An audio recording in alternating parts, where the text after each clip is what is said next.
Hi guys, today we're going to be making Ofe-akwu Banga Stew. Ofe-akwu Stew. So we're needing akwu. This akwu I just poured inside this pot now is just 700 naira. So at the moment akwu is a little bit cheap, not very cheap but a little bit cheap. So we're making Ofe-akwu today. So we're going to pour water and place it on fire. That's what we're going to do. Then we cover it and allow it to boil. So we're using 3 types of pepper for heat, for aroma as well. So you see our akwu is already boiling. I think it's cooked, so I'll just check it to see if it is soft and then we'll bring it down to pound it. So but I feel it's already soft enough for us to pound it and get the juice out of it. So our akwu is, you can see how soft it is. So let's just bring it down and pound. So while we are pounding that, we're going to be boiling our meat. So I used goat meat in this. I use goat meat, kanda and dry fish. So I'm just boiling the goat meat now. So then I'll pound the akwu. This akwu is just the good species. Like as I was pounding it, the whole thing was just mixing up. It's not all those ones that you buy and the palm kernel inside it is bigger than the flesh of the akwu itself. That is the palm kernel. The palm itself, you get the flesh is a lot bigger in this type of species. So you see how smooth it is. So our meat is already being cooked. We just check it to see if it has gotten soft, and then we'll go back to what we're doing, which is pounding the banga. Now we're going to wash the akwu properly. So in this step, you have to be sure that you need extremely thick stew out of this if you want the extremely thick stew. So you don't need to add a lot of water, but personally I don't like my akwu, my stew akwu, my Ofe-akwu to be thick. I want it to have just a slight moderately thick. That is how I want my Ofe-akwu to be. I don't want it to be extremely thick, so I'm going to add as much water as I want. Not that it will be so watery, but it will be moderately thick. You can see now it's still very thick, and by the time you put this inside the pot to boil it, the water will evaporate all the more, and you see that your stew will come out extremely thick. Now I don't want that, so I'm going to be adding more water before we can now wash it out into the pot that we use for making the stew. So that is it.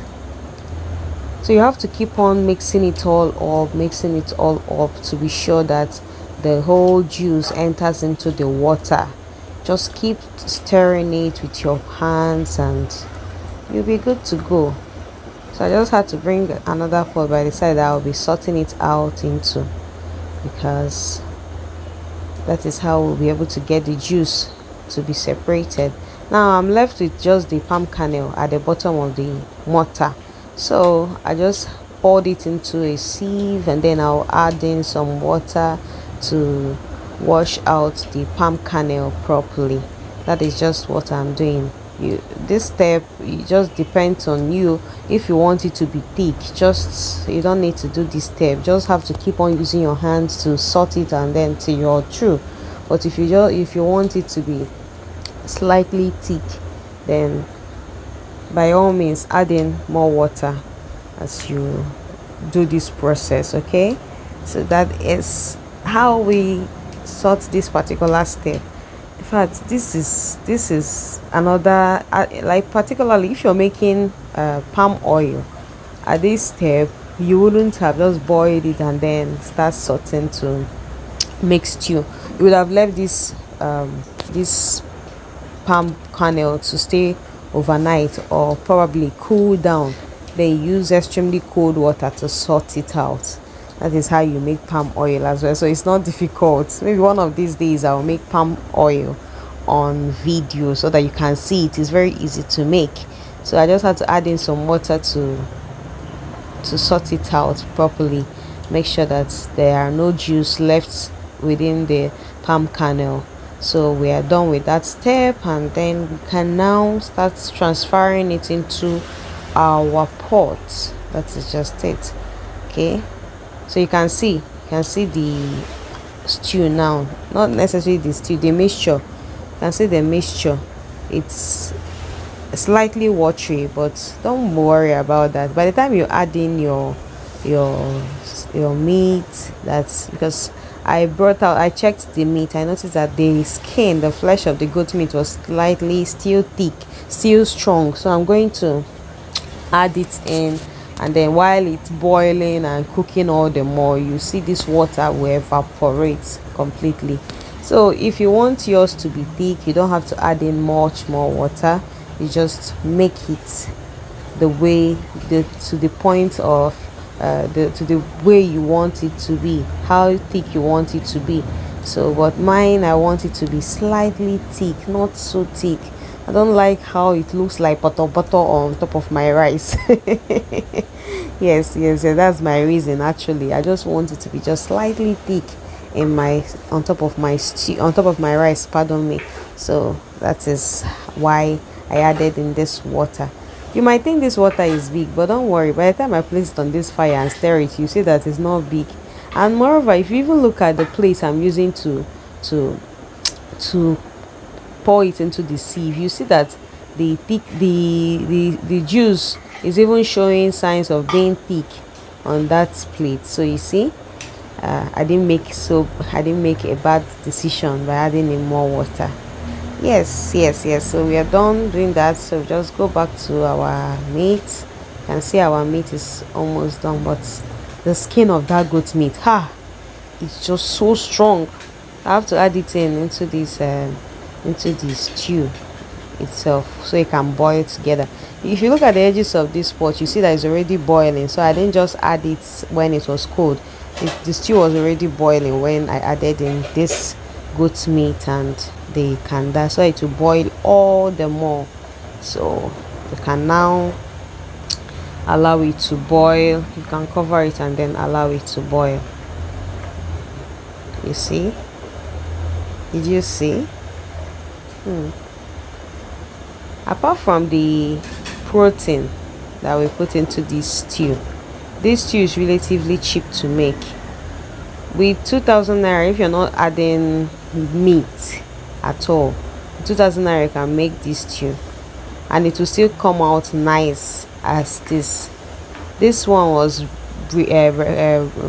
requested for, so that's why I'm adding all these goat meat, kanda, dry fish. This one came in requested. This is how the person wanted it. You can even decide to use just smoked fish, banla. You can decide to use only smoked fish for this stew and it will still come out perfect. What makes it taste great is just that nchao, scent leaf that you add to it, and then ehuru and the rest of them. You will still see it while this video continues. So you see, our stew is boiling, and mind you, while you're boiling, you have to leave it open so that it won't boil over. So I left it open for a while so that the foam will just settle on the pot and then it won't boil over and spill everywhere, and I'll have to start cleaning up again. So that is why I'm doing it like this. Okay, it keeps boiling.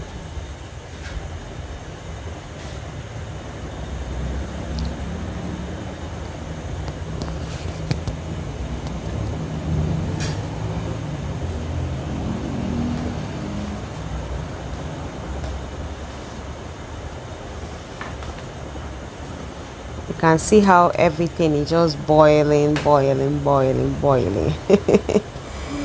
You see how everything is boiling, and at this point the stew was already, in fact, in the verge of being properly cooked.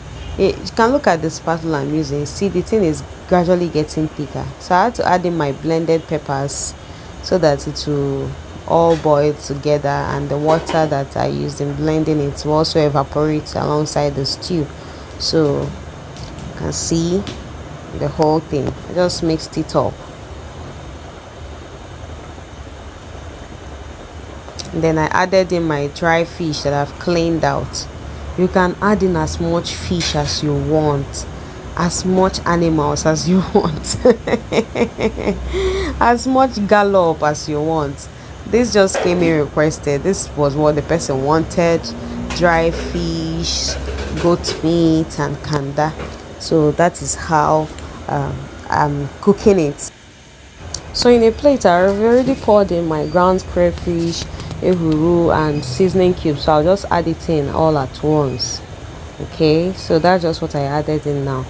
Then I can stir it properly, and it's actually time to add in my scent leaf as well, because this stew is ready.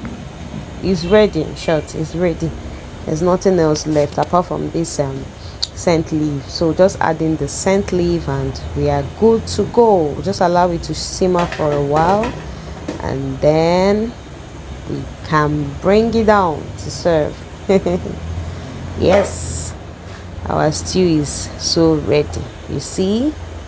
So this is something you can make. You can use it to eat your white rice. You can use it, some people use it to eat gari swallow, but I can't. I prefer to use it to eat rice, just rice, white rice alone. That is just what I prefer to use this to eat. So our stew is ready. It's very much ready, very ready. I just allowed it to cool down before I could transfer it into the container, 4-liter container that the individual ordered for, because most times I make this stew at home or soup, and then people buy it. So I just pour it. This is a 4-liter container that the person requested for. So now we're going to pour it all in. Look at the amount of stew. This stew can last you for 2 weeks. 2 weeks, and look at all the animals inside this stew. In fact, if you see the review on this stew, I was so happy, very happy, very happy. At this point, it's still very hot. It's still very hot, but by the time it will cool properly, you see how this stew that looks what will just congeal. You still even need to add more water. So thank you so much for watching, and don't forget to subscribe, like, and share with your friends, and don't forget to come back next time. Until my next video, thank you very much. See you. Bye.